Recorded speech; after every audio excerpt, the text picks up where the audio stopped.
I am going to tell you a little bit about kind of my story and my experience with Islam. And I grew up a Christian. I was baptized as a Christian when I was in my early 20s. When I was an undergrad, I took enough sociology and religion classes to decide that I was, in fact, an atheist. And that felt like a really, really good decision. And then when I was 26, I was in the mountains in Mexico in an area where shamans, where people use ayahuasca and hongos, hallucinogenic psilocybin mushrooms. And this gentleman asked me if I wanted to have mushrooms, and I said, well, of course.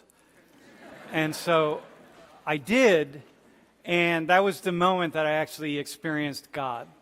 Whatever God is, and the experience I had, it's not what I was taught when I was going to my Methodist church. It was a very, let me just say I was no longer an atheist.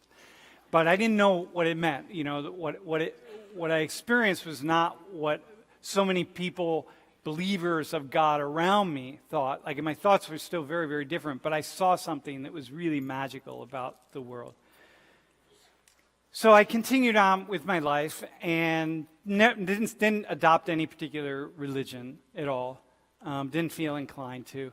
And it just had lots of what I thought were awesome experiences. I worked with the Catholic Church in Ecuador. That's where I did my PhD research. So I spent a lot of time in the insides of the Catholic Church, met some just really amazing people.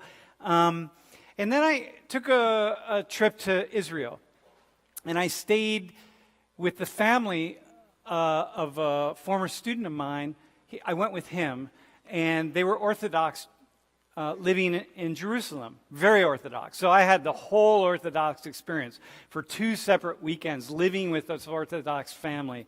Just how awesome of an opportunity that was for me, just to have those experiences and engaging them, and lots of really just cool experiences, right? But I also engaged Islam in a direct way for the first time. While I had had many experiences as a young man, Muslim friends, and had been to a mosque here in the United States and so on, this was the first time I really engaged Islam. So I went to Palestine. So I go from Jerusalem, from Israel to Palestine, and I got comfortable just sort of going back and forth and referring in different ways and just learning how to talk. And, one day I remember being at the Western Wall, and if you know anything about, we'll come back, we'll talk about Judaism later in the course, but this is one of the most holy places in Judaism, if not the single most holy place, because it's the wall that's still standing from the temple that was built by King Herod, and before the birth of Christ. And right behind it is the Al-Aqsa Mosque, and that's the third most important, holiest place for Muslims in the world. And so, I went one day, I'm here at the wall, praying at the wall, and then I go to Al-Aqsa Mosque and pray at the Al-Aqsa Mosque. And then later, the next day, I went and touched the tomb of Jesus. 2 different tombs, by the way, in Jerusalem. I wasn't sure which one was the real tomb, but for one, I had to pay $2. To touch it, which I thought, WWJP, what would Jesus pay? But I met Muslims for the first time, really met Muslims, and was just blown away by, just as I was with Jews and the Jewish people with whom I was in contact and I engaged, and I was struck by the generosity. Same with Muslims. A few years later, I went to Turkey, and this is the Blue Mosque. I mean, I was just there actually again in December, but this is just, you just can't even imagine the grandeur and the beauty of this place. And I stayed right across the street from it, and it was just really an experience of being in a fully Muslim country and having lots of experiences that were, one that was I was meditating in the Blue Mosque, and this is the inside of the Blue Mosque.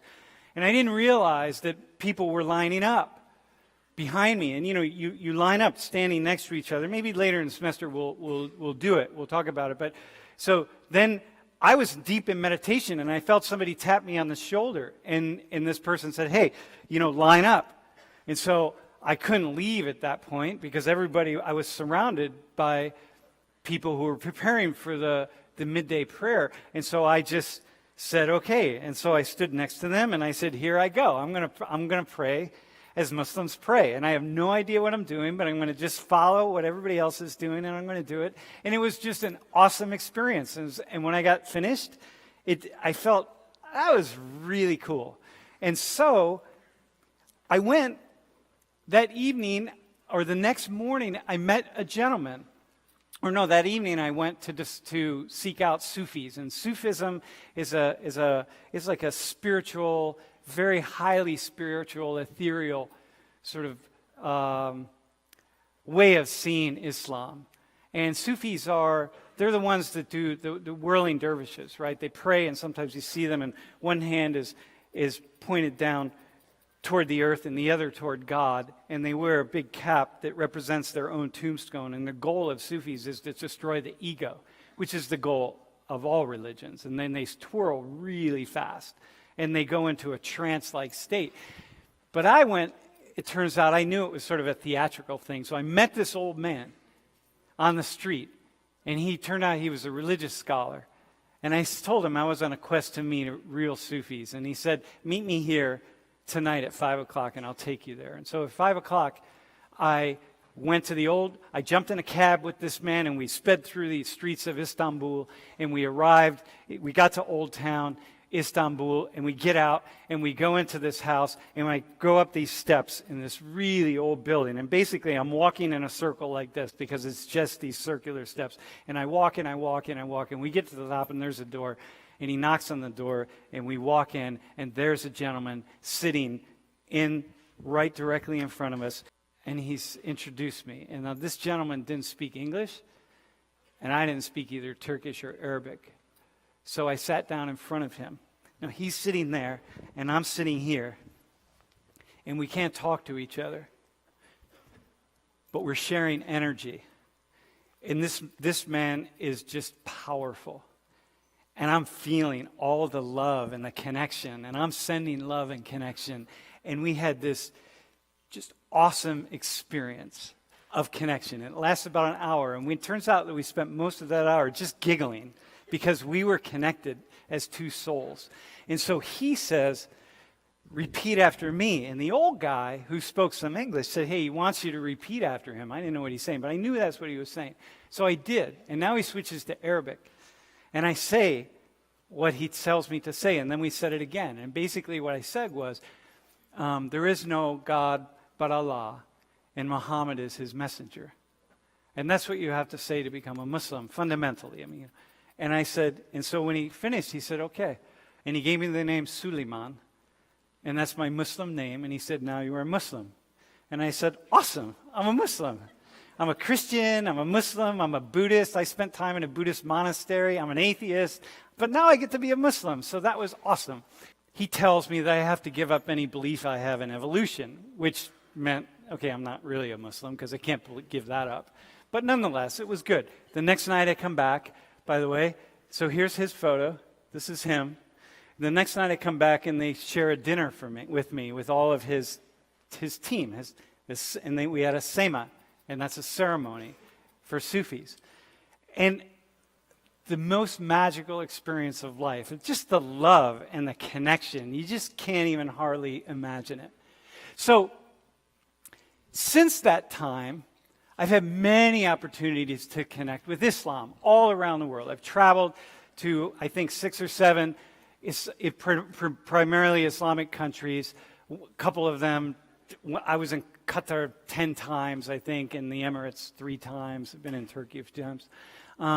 And, here I am with the Ministry of Higher Education and from Pakistan, right, the team. We were doing some work together. And this is Lori here with a team of students we were working with in Doha, in Qatar. These are Qatari students. That's me with the Queen. This is me with the Queen of Qatar, Sheikha Mossa. So I've had lots of opportunities to really engage at multiple levels. This is our team. This is our Afghan team. This is Rafi, my Afghan partner. This is Hasib, the second partner. Some of you probably have met Hasib. Some of you have probably met Maliha if you've had Afghan dialogues. So these are all students we were meeting in New Delhi. These are all students, people from Afghanistan. They're all Muslims. you.